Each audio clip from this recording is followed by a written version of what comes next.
आवश्यकता थी, तो हम सबको तो गुरु की शरणागति में होना ही चाहिए। गोविंद यदि रूठ जाए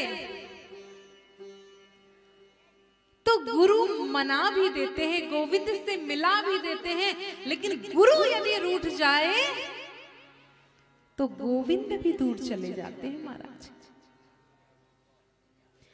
और किसी संत ने बड़े सुंदर भाव दिए हैं कि गुरु की बात को तो गोविंद भी टाल नहीं सकते। बहुत सुंदर एक प्रसंग मुझे याद आ रहा है कि एक गुरुकुल था, कई शिष्य उसमें अध्ययन करते थे।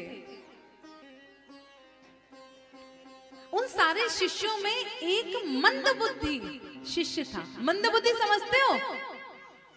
महाराज बोले हम नहीं समझते। अच्छा, मंदबुद्धि समझती हो?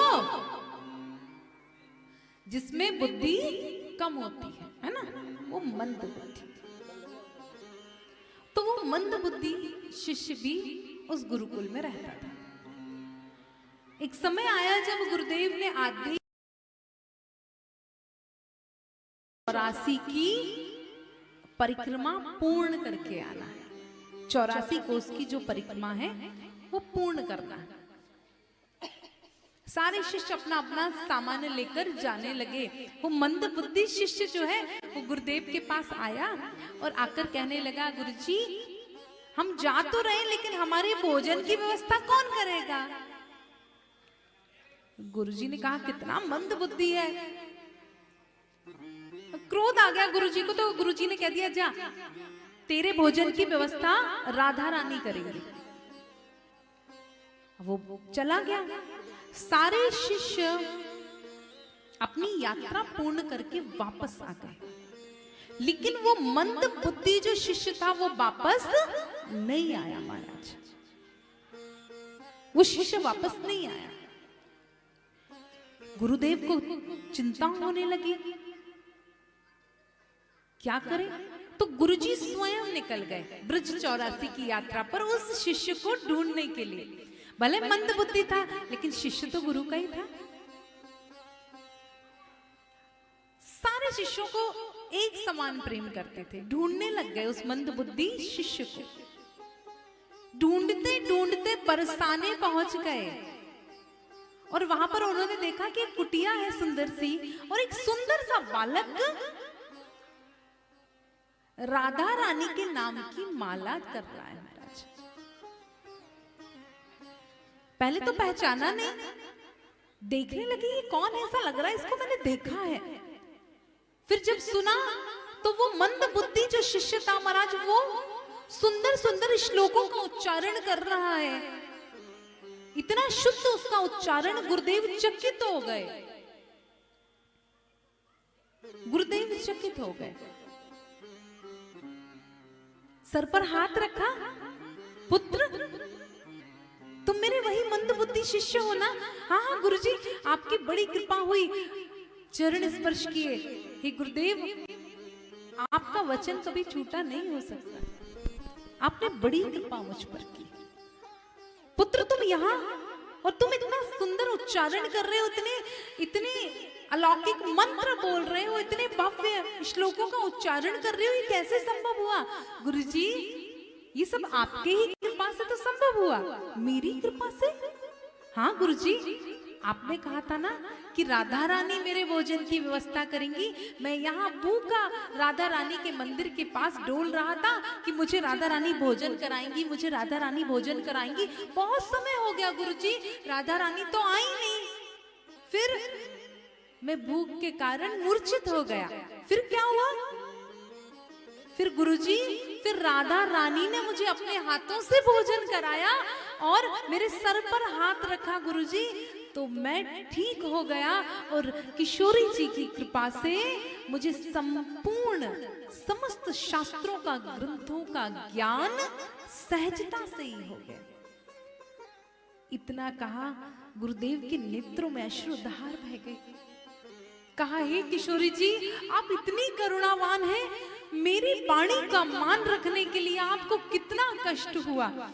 और महाराज दोनों गुरु शिष्य भाव से बरसाने में ही बस गए और राधा रानी की सेवा करने लगे। तो गुरु के आदेश को तो गोविंद मेरी राधा रानी भी अस्वीकार नहीं कर सकती, उन्हें भी मानना पड़ता है।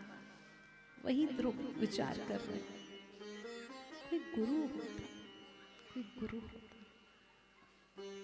और आपका मन पूर्ण निष्ठा से जिस काम के लिए या जिस बात के लिए करता है, आपका मन जो संकल्प पूर्ण निष्ठा से करता है, आपके मन की वो तड़प यदि सच्ची है तो स्वयं परमात्मा उसे पूर्ण कर देते हैं। यहाँ ध्रुव के मन में चाहे गुरु मिल जाए, गुरु मिल जाए, और वहां से चले आ रहे हैं देवर्षि नारद कि बहुत दिनों से किसी योग्य शिष्य से मेरी भेंट नहीं हुई। सामने देखा तो ध्रुव चले आ रहे थे महाराज। जो ही ध्रुव ने देखा कि सामने कोई संत है, दंडवत प्रणाम किया महाराज। अब यहां मैं फिर रुक जाती हूं। दंडवत प्रणाम जानो कैसे के? अच्छा, किस किस को पता है कि दंडवत प्रणाम क्या होता है? जल्दी बताओ फटाफट। अच्छा, जिस जिसको दंडवत प्रणाम मालूम है वो हाथ ऊपर करो। 1 2 3। अरे वाह, अब मैं 3 साल से बता रही हूं, अब तो पता होना ही चाहिए। बहुत बढ़िया। तो दंडवत प्रणाम, जब मंदिर में जाकर हम साष्टांग प्रणाम करते हैं, लेट करके उसे दंडवत प्रणाम करते हैं, यही सही तरीका है प्रणाम का महाराज। और जैसे कल भी हमने कथा में सुना था कि कैसे द्रौपदी जी के प्रणाम ने पूरे युद्ध को पलट दिया था महाराज। कृपया अपने बालकों को थोड़ा शांत करके अपने पास बिठाने का प्रयास करें।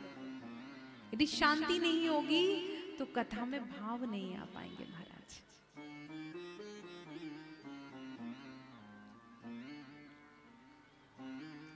तो परिणाम बदल देते हैं प्रणाम। दंडवत जो प्रणाम किया,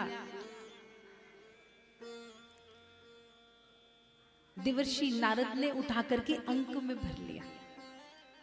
राजकुमार से दिखने वाले पुत्र तुम कौन हो? कहा मैं राजा उत्तानपाद का पुत्र ध्रुव हूं। आप कौन है संतजन? तो कहा कि मैं देवर्षि नारद हूं। देवर्षि नारद? हाँ, मैया ने मुझे आपके बारे में बताया था। देवर्षि नारद ने कहा कि पुत्र, तुम इस घनघोर जंगल में वन में क्या कर रहे हो? तो कहा मैं श्री हरि को ढूंढने आया हूं, श्री हरि को प्रसन्न करने आया हूं। तुमसे किसने कहा कि जंगल में श्री हरि हैं? जंगल में तो शेर होते हैं, चीते होते हैं, भयानक जंगली जानवर, पशु होते हैं। तुम्हें भय नहीं लगता? वापस चले जाओ। ध्रुव ने कहा कि मेरी मैया